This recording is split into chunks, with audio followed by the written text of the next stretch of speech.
어느 작은 마을에 준호라는 대학생이 살고 있었다. 1년 전 준호는 이사를 왔고 도시의 소음에서 벗어나 조용히 공부하고 싶었다. 그가 살고 있는 작은 집은 오래된 한옥이었으며 마당에는 큰 감나무가 있었다.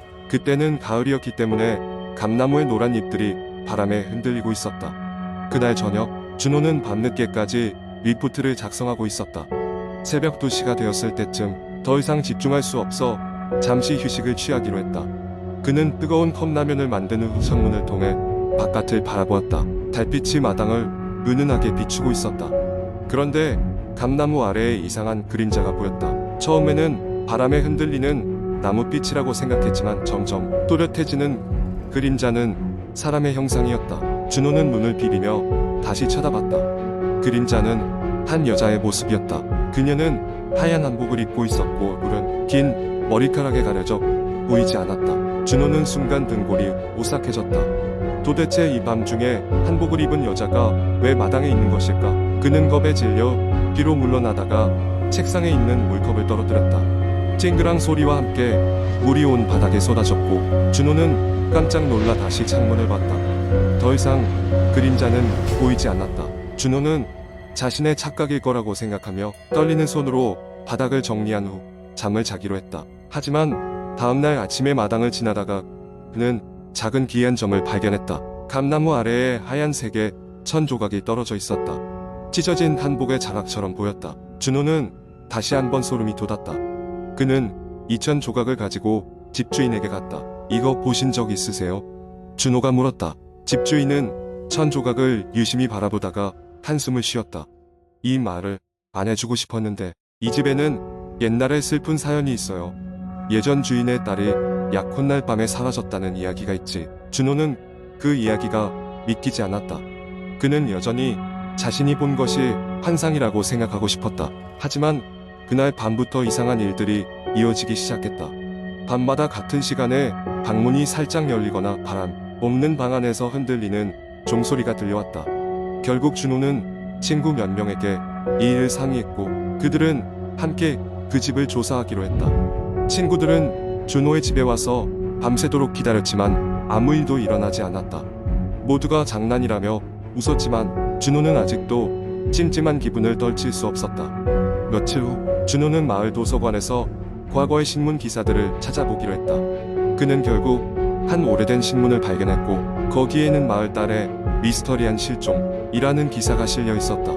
기사에는 그 딸의 사진이 실려 있었고 준호가 감나무 아래에서 본 여자의 모습과 일치했다. 준호는 여전히 마음에서 그 그림자를 지울 수 없었고 계속해서 그 집에서의 경험이 떠올랐다. 그는 그 집을 떠나 다른 곳으로 이사할 때까지 밤이면 밤마다 무언가가 창밖에서 자신을 지켜보고 있는 것 같았다. 그렇게 몇 달이 지나고 준호는 새로운 도시로 이사했다.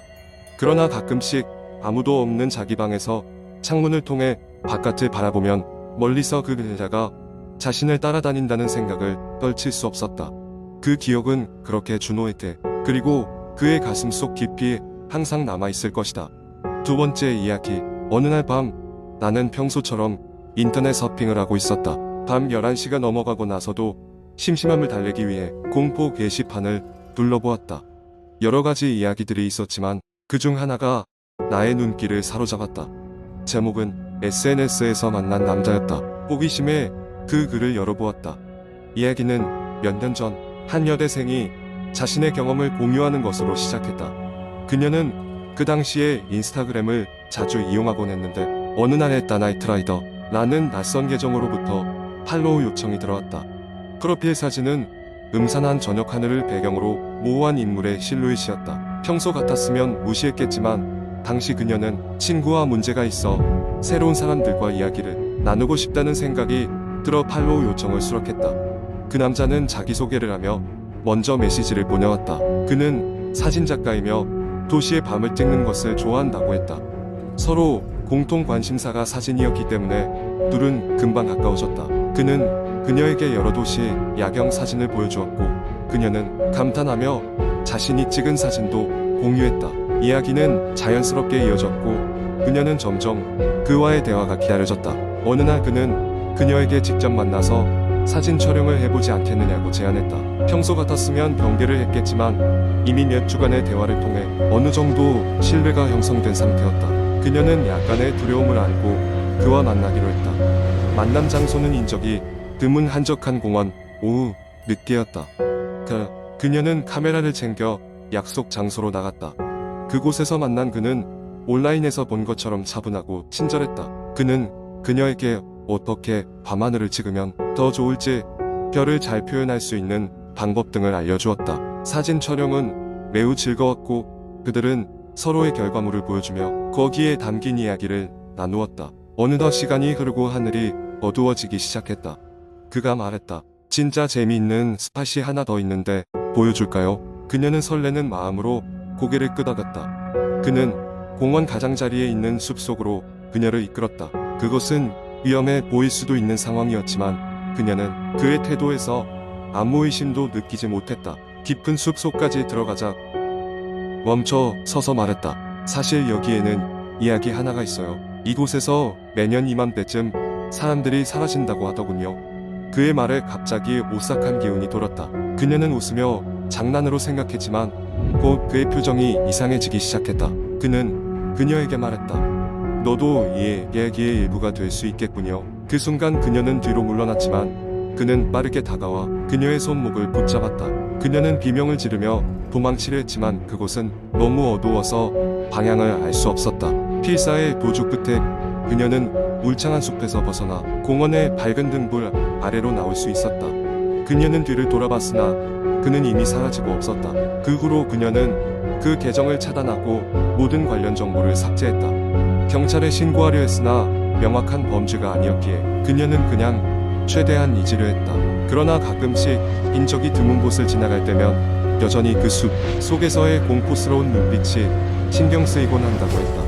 이 이야기는 결국 그녀가 다시는 시도하지 않을 경험이 되었고 SNS에서의 무분별한 관계 형성에 대한 경각심을 일깨워주는 교훈으로 남게 되었지만 여전히 밤길을 홀로 걸을 때면 아련한 두려움이 뒤따르곤 했다고 한다. 세 번째 이야기. 어느 한적한 마을에 철수라는 청년이 살고 있었다. 철수는 최근에 직장에서 과중한 업무와 스트레스로 인해 탈진 상태에 있었다. 그는 조용히 쉴 수 있는 곳을 찾기 위해 인터넷에서 발견한 오래된 시골집을 빌려 한 달간 지내기로 결심했다. 그 집은 사람들이 거의 찾지 않는 외딴 곳에 있었고 철수는 그 점이 마음에 들었다. 도착한 날 철수는 오래된 나무집이 주는 오풍스러운 매력에 감탄했다. 널따란 마당과 주변의 울창한 숲 그리고 멀리서 들려오는 산골짜기 물소리가 마음을 편안하게 해주었다. 그러나 집 안으로 들어서면서 왠지 모를 으스스한 기운이 느껴졌다. 귀신이라도 나올 것 같은 무거운 공기가 방 안에 가득 차 있었다. 첫날 밤 철수는 피로함에 일찍 잠에 들었다. 하지만 깊은 밤 꿈과 같은 무언가가 그를 깨웠다. 희미한 소리에 눈을 떠보니 누군가가 방 안을 허겁지겁 돌아다니는 듯한 소리가 들렸다. 순간적으로 긴장한 철수는 방 안을 둘러봤지만 아무것도 보이지 않았다. 그냥 너무 피곤해서 헛것을 본 것이려니 생각하고 다시 잠을 청했다. 다음 날 아침 철수는 집 주변을 돌아다니며 산책을 했다. 마을 중심가에는 작은 시장이 있어 간단히 장을 봐다가 사과 한 상자를 샀다. 시장에서 만난 할머니는 그 집을 알아보시더니 그 집에서 밤이 조용하던가요? 라고 물었다. 철수는 그저 웃으며 네, 조용하더라고요 라고 답했지만 사실은 그렇지 않았다. 밤이 되자 철수는 이번에도 불안한 기분을 떨칠 수가 없었다. 침대에 누워서 눈을 감고 있으면 어디선가 묘한 웅얼거림과 속삭임이 들려왔다.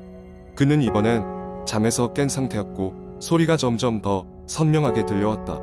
마치 누군가가 집 안 여러 곳에서 동시에 웅얼거리며 대화를 나누는 것 같았다. 철수는 두려움을 느끼며 담요를 뒤집어 썼다. 소리는 점점 더 가까워졌고 확실히 자신 쪽으로 다가온다는 걸 알 수 있었다. 잠시 후 소리가 침대 바로 곁에서 멈추더니 철수는 누군가 자신을 지켜보고 있다는 것을 느꼈다. 그는 용기를 내어 고개를 돌려봤다. 순간 머리카락이 곤두섰다. 어둠 속에서 새하얀 얼굴이 자신을 내려다보고 있었다. 그리곤 불쑥 사라져버렸다. 철수는 두려움에 떨며 조용히 동이 트기만을 기다렸다. 다음날 철수는 마을의 노인을 찾아가 이 이야기를 털어놓았다. 노인은 무겁게 한숨을 내쉬더니 이야기를 들려주었다. 이 집에는 오래전 어떤 비극적인 사건이 일어났고 그 영혼이 아직도 집안을 떠돌고 있다는 것이었다. 과거 그 집에 살던 젊은 부부는 오랜 병치레를 하다 모두 병으로 세상을 떠났지만 사랑했던 그 집을 떠나지 못하고 아직도 이곳을 떠돈다는 말을 덧붙였다. 철수는 그 이야기를 듣고 돌아오는 길에 고민에 빠졌다. 그 집에서 남은 기간을 다 보낼지 아니면 조기 퇴실할지를 결정해야 했다. 결국 그는 도전을 하기로 했고 다시 그 집으로 돌아가 다음날 밤을 맞이했다.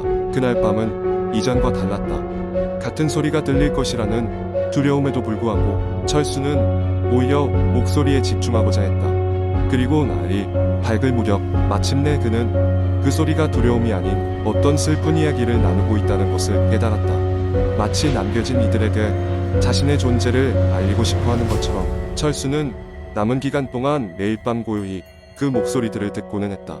그리고 시간이 흐르며 그토록 두렵기만 했던 영혼들과 작은 감정에 교류가 생긴 듯 했다. 출장을 마치고 떠나기 전 마지막 날 철수는 집을 정리하며 작은 위로의 말을 남겼다. 당신들의 사랑이 여전히 이곳에 남아있다는 걸 알게 되었어요. 편히 쉬시길 바라겠습니다. 집을 떠나는 날 철수는 알 수 없는 평화로움을 느꼈다. 작은 미소를 띠고 돌아서는 그의 등 뒤로 어딘가에서 안도의 한숨 소리가 들리는 것 같았다.